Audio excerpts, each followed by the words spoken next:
जी हाँ, ये पीछे है हुंडू जलप्रपात और काफ़ी फेमस झारखंड में आप अक्सर सुनते होंगे, रांची के पास है।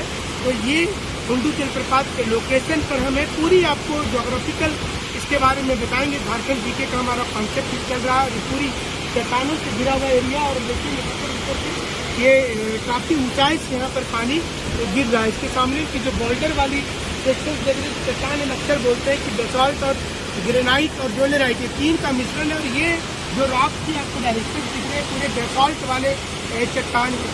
तो इसकी जो है जिसे जोगा जलप्रपात आपने देखा होगा शरावती नदी पर कर्नाटका में है, तो सबसे ऊंचा है। लेकिन ये 34वें नंबर पर, मतलब 54th रैंक अगर बोलेंगे ऊंचाई के मामले में 34 का ऊंचा था। आप इसको देख सकते हैं। हम इसकी दूसरी हाइट भी आपको दिखाने की कोशिश करेंगे। लगातार हम अलग अलग जनजातियों के बारे में बता रहे हैं आपको, और झारखंड की पूरी जानकारी जो है झारखंड जो आज तक न्यूज है उस पर आपको हम लगातार दिखाने की कोशिश कर रहे थे। ये आपको तस्वीरें आप देखिए, बिल्कुल नजदीक के लिए चलते हैं आपको, और ये काफ़ी मनोरम दृश्य।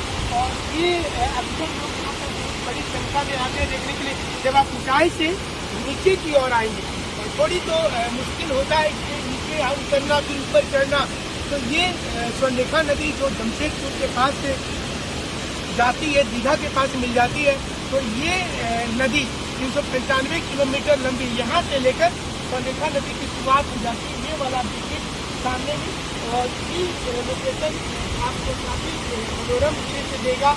और इसके बाद धीरे धीरे नदी की इतनी चौड़ाई यहाँ पर जो देख रहे हैं यही इसी को भाबर बेल्ट बोला जाता है। और ये चौड़ाई इतना ज़्यादा नहीं है जितना ज़्यादा ये चौड़ाई जो है आगे चल करके होता है। हालांकि ये काफ़ी पुरानी, गंगा की तुलना में काफ़ी पुरानी नदी है। तो चलिए हम दूसरे लोकेशन। नमस्कार, मैं हूँ विनय सिंह और आपको बता दें कि ये जो लोकेशन है स्वर्णरेखा नदी जहाँ से निकलती है हुंडू वाटरफॉल का है। झारखंड जीके में हम आपको अलग अलग जगह से तस्वीरें दिखा रहे हैं। और ये देखिए 456 मीटर के आसपास ये ऊंचाई होगा। और यहाँ से ये लोकेशन आप देखिए, हमारे पीछे हुंडू जलप्रपात की तस्वीर देख रहे होंगे पूरी, ये जो आप अलग अलग जलधारा देख रहे हैं। और ये रेजुवेनेशन है। रिवर में क्या होता है कि कोई नदी जब बहते रहती है उसके रास्ते में अगर वाटरफॉल मैंने सब्सिडेंस हो, रिफ्ट वैली वाला अगर कोई चीज़ें होती हैं तो वहाँ पर रेजुवेनेशन शुरू हो जाता है। मतलब नदी को अपना पूरा काम एक साथ करना पड़ता है।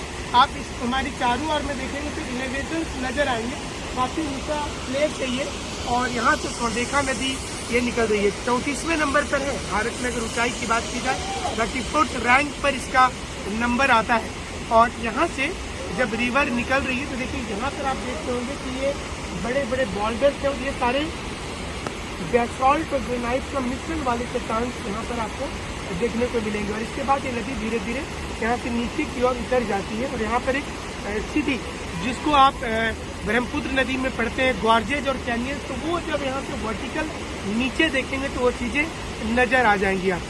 तो ये जो वाटरफॉल है इसकी ऊंचाई तो आपको बता ही रहे। चलिए आपको दिखाते हैं थोड़ी सी हम कि इसके अपोजिट जब आप जाएंगे तो ये तो देखिए बेसाल्ट वाली चट्टान है। अभी यहाँ से आपको एक बड़ा गहरी घाटी, जिसको आप वी शेप अगर वो देखेंगे, थोड़ा सा कोशिश करते हैं आपको दिखाने का कि अगर वी शेप हो जाएगा तो इसको गॉर्जेज बोला जाएगा। तो आप देखते हैं यहाँ से, और ये तस्वीर देखिए यहाँ से थोड़ी सी डाउन करके आप दिखाएं, क्योंकि ये जो गॉर्जेज होता है। और यहाँ पर ये तस्वीर आपको दिख रहा है नीचे की ओर जब देखते हैं तो तकरीबन वी शेप है, थोड़ी गहरी हो जाती है। सिंधु नदी के केस में तो वो कैनियंस हो जाता है। ऐसे तो आप जानते हैं कि कोलोराडो जो है वर्ल्ड का सबसे डीपेस्ट कैनियन बनाती है।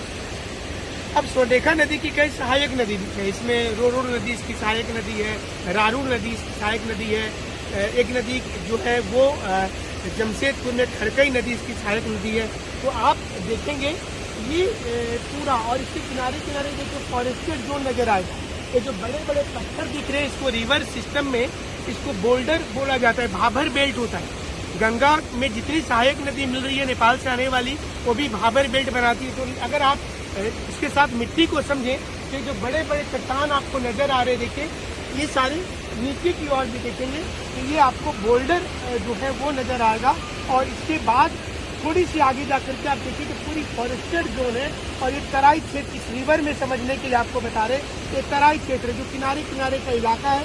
स्वर्णरेखा में एक हाइडल प्रोजेक्ट भी बैठाया गया है। इसके बगल में गेतल सूद डैम बनाया गया है। इस पर जो रिजर्वेयर है, रिजर्वेयर का मतलब होता है एक्स्ट्रा वाटर, देखिए, डैम होता है जिसमें मल्टीपर्पज प्रोजेक्ट होता है। रिजर्वायर जब बनाया जाता है या बैरेज बनाया जाता है जिसमें पानी को जमा करके रखा जाता है। तो इसी नदी के किनारे तकरीबन इस लोकेशन से 4 से 5-6 किलोमीटर की दूरी पर गेतलसूद डैम है।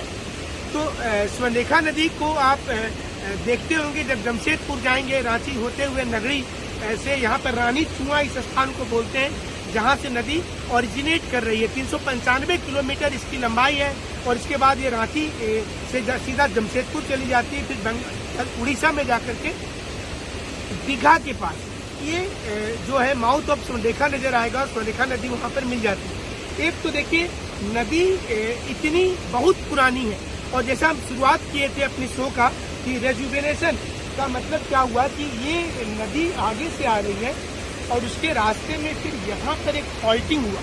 यहाँ से जो आप देख रहे हैं, यहाँ से जमीन टूटी और टूटने के बाद देखिए यहाँ पर डाउनवर्ड गई, तो नदी को फिर से वाटरफॉल बनाना पड़ा। मतलब रिवर जो है अपनी मेहनत को डबल की, एक वाटरफॉल का निर्माण की और फिर से ये आगे काटते हुए गई और फिर दीघा के पास जाकर के मिल रही। तो इसको सुप्रीम पोस्ट रिवर भी आप बोल सकते हैं, जो काफी पुरानी, से गोदावरी नदी की बात करें, कावेरी की बात करें, ऐसी नदियाँ में जो वाटरफॉल दिखता है ये उतनी गहरी नहीं है जितना गहरी आप सिंधु नदी के मामले में देखेंगे, क्योंकि हिमालय बीच रास्ते में बन गया। तो कभी कोई माउंटेन नदी के रास्ते में बन जाता है तो उसको एंटीसीडेंट बोला जाता है, पूर्ववर्ती नदी बोला जाता है। लेकिन यहाँ पर केस दूसरा है, सुप्रीम कोस्ट का उदाहरण है। तो जब कभी भी आप यहाँ देखने आए, इन चीज़ों को जरूर से आप याद रखेंगे। और ये देखिए बेसाल्ट वाली चट्टान दिख रही है, तो पूरी इलाका में ये चट्टानें जो है बेसाल्ट का चट्टान आपको नजर आएगा। आगे चल करके ग्रेनाइट चट्टानें, कुछ डोलेराइट भी नजर आएंगे, कुछ इन मुख्य रूप से चट्टानें यहाँ पर मिलती है। तो हम ढेर सारी जानकारी आपको इसी प्रकार से देते रहेंगे।